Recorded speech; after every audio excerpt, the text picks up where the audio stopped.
আমার মনের দ্বার নাই স্যার, যেটা বাস্তবে সত্য সেটাই আমি বলতেছি স্যার। একটা ভোটের যে একটা হাই উচাত আনন্দ থাকে, সে আনন্দ তো আমি দেখি না। যদি আজকে নৌকো থাকতো তাহলে আনন্দটা আরো বেশি লাগতো, ভালো হইতো। মনে স্যার অশান্তি, ভালো লাগে না, কারণ আজকে ভোট দেবো সুস্থ শরীরে সুন্দরভাবে যায়, ভালোভাবে ভোট দেবো, আমার মনে যেটা হবে সেটাই দেবো, কিন্তু আসলে আমার মনের দ্বার নাই স্যার, আমার মনটা নৌকা নাই স্যার, এই জন্য আমার মনটা খারাপ লাগতেছে। যেটা বাস্তবে সত্য সেটাই আমি বলতেছি স্যার। দেশে ভোট হচ্ছে স্যার, কেন্দ্র কেন্দ্র ঘুরে দেখতেছিও স্যার। আমি রিক্সা চালাচ্ছি, রিক্সা চালাই দেখতেছি সব জায়গায়।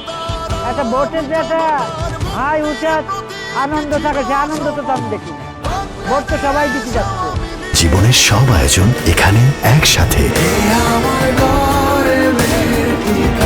সে আনন্দ তো দেখি না, ভোট তো দিতে যাচ্ছে কিছু কিছু যাচ্ছে। মনে হচ্ছে যদি আজকে নৌকো থাকতো তাহলে আনন্দটা আরো বেশি লাগতো, ভালো হইতো।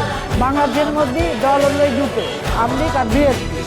এখন আমলিগ নাই, বিএনপি আছে, কিন্তু আর যদি বিরোধী দল আছে দাড়িপাল্লা মাত্রা।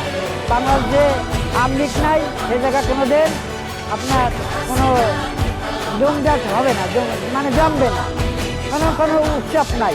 কিন্তু আমার মনে আসলে শান্তি নাই স্যার। আমি ভোটটা কারে দেবো এখন আমি সেটা একা একা চিন্তা করি।